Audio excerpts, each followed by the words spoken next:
remember that we're immersed in a culture. This is so important to remember. We're immersed in a culture that if you don't take control of your mind, this culture will take control of it for you. There are advertisers and media and all kinds of people that benefit from selling you things that are going to try to get your mind to be open to the grooves that they're selling you. Does that make sense? So, first-person shooters, right? The video games. The more I can get you into that groove as a video game designer, the more you're going to want to buy my game, right? So I want to keep you going there. But it's your choice whether you're going to take that bait or not. It's your choice. It's always fun when you find somebody who's taken an idea that you use in your life and expanded on it. The other day I came across a video on YouTube, a TEDx talk by a man named Don DePani. Hope I'm saying that correctly. And I will link to it at the end of this video. And he actually was outlining a way of thinking about how our mind works that is very similar to something that I've used with students in the past. But he cleaned it up and made it even nicer. I would highly encourage you to check out that video. If you are kind of USA culture, he's dressed like a monk, he's very much a monk, and in the Hindu tradition. And so be open-minded. What he's talking about is really basic stuff. In our culture, we are not what I would call a meditative culture. And I don't mean just meditating. I mean that we are not aware in our culture that our mind is just as easy to forage as our body. We're all used to knowing that I can sit on a couch and I can eat all kinds of junk food and my body is going to turn out one way. I can jump around in the woods all day and devote myself to primal fitness and exercise. My body's going to turn out a different way. He points out very simply that our minds are the same and that most of us are engaged 8, 10, 12 hours a day in teaching our minds to be distracted. He's encouraging us to learn how to focus our minds. And he says, why don't our minds come with an operating manual? So today I would like to offer my version of a basic operating manual for the mind, for your mind, my mind. I'm riffing off of what he was talking about, but I'm adding some elements that I feel are very, very important. Okay, here's how it works. To begin to understand the operation of our mind, it can help to think of our mind as divided into two portions, two parts. One is awareness. The other is our mindscape. Our mindscape is the landscape or the terrain of our mind with all of the places that we can explore. Our awareness is the act, actually, of putting ourselves or visiting someplace in our mindscape. My mindscape is filled with all sorts of interesting things. There's thoughts. Right now I can be thinking about making a video, I can be thinking about what's going to be for dinner, I can be thinking about some issues that I'm facing and how I'm going to deal with them. I can be thinking about how beautiful that tree is outside of the window. Another place I can visit in my mind are judgments. And when I look around at the world, I'll find that I can place judgments on all sorts of things, on other people, on myself, on the food I'm eating, on my actions. Another common place that we can visit in our mindscape are memories. And we have all sorts of memories about yesterday and years ago and things that were done that wronged us and things that really made our day. So here's our mindscape, and our awareness enters into the scene. In our awareness, we can place wherever we want. I can take my awareness and I can place it on a judgment. Like I can say, boy, this meal is so delicious. Or, this meal sucks. I can take my awareness and I can place it onto a thought. So I now have placed it onto a thought in this very moment of, oh look, I'm making a video. I can take that awareness and place it onto memories. Our mindscape doesn't just have 3 places we can visit. It has all sorts of places that branch off of these 3. So here we can see a person who's wronged us.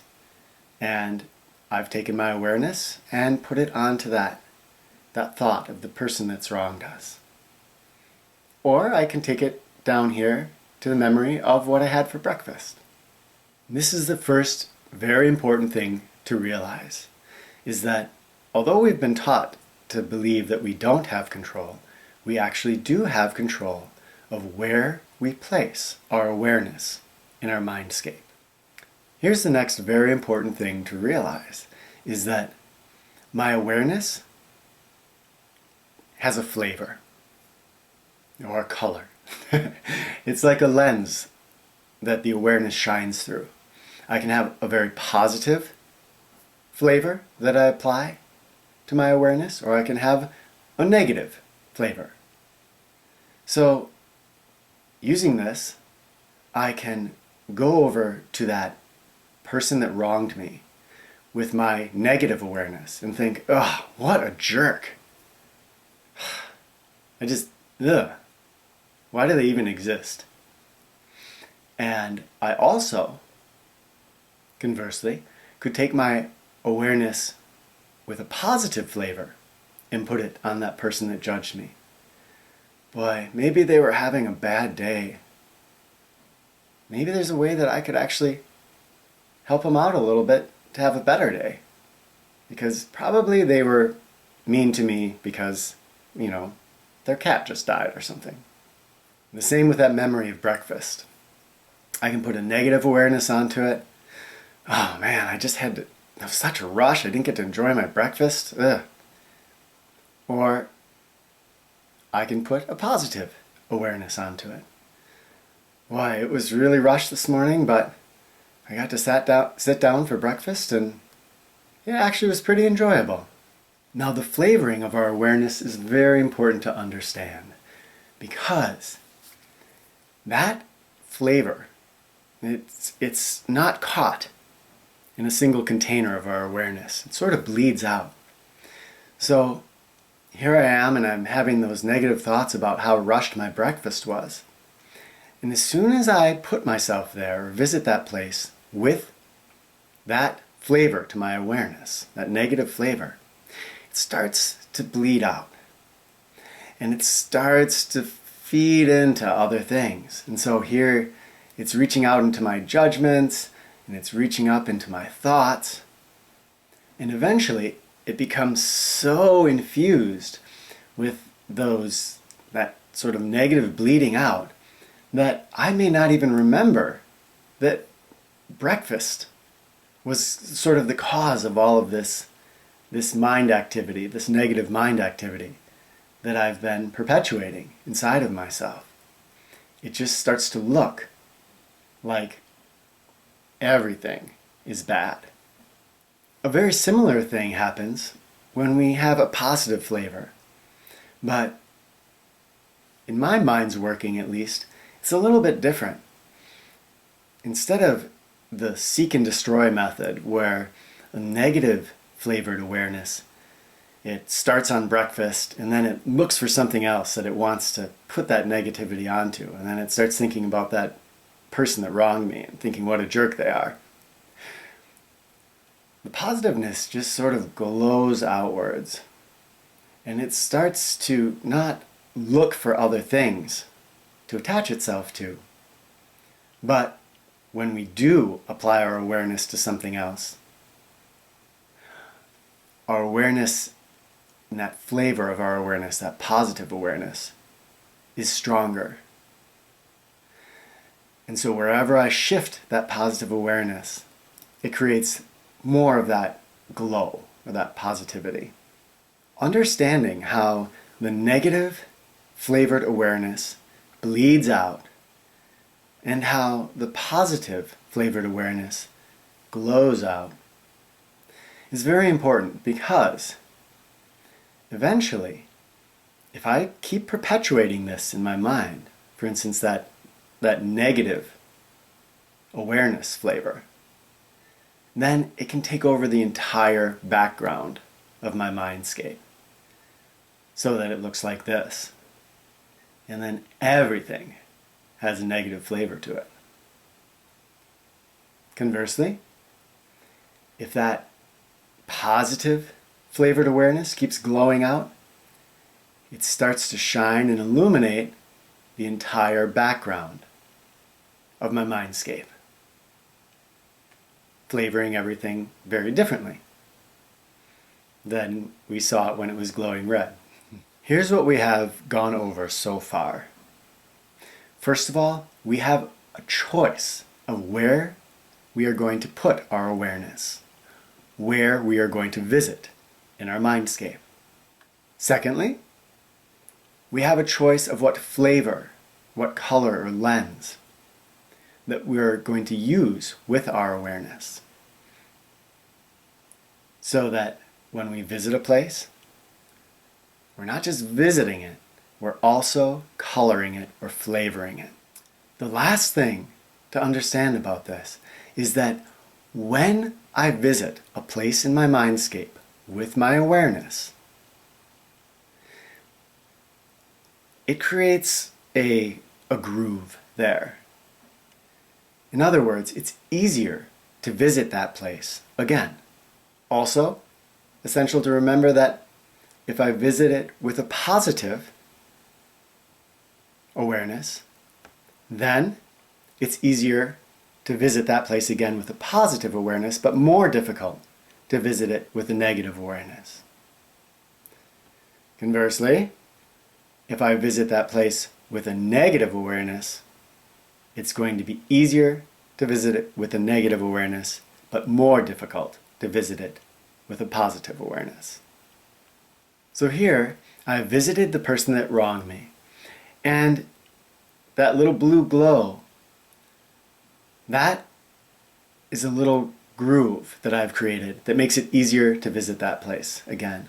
My awareness might go somewhere else, back to breakfast, but I've left that little place for it to fit back into, and it very easily can find itself drawn back into that same place, that same visitation in the mindscape.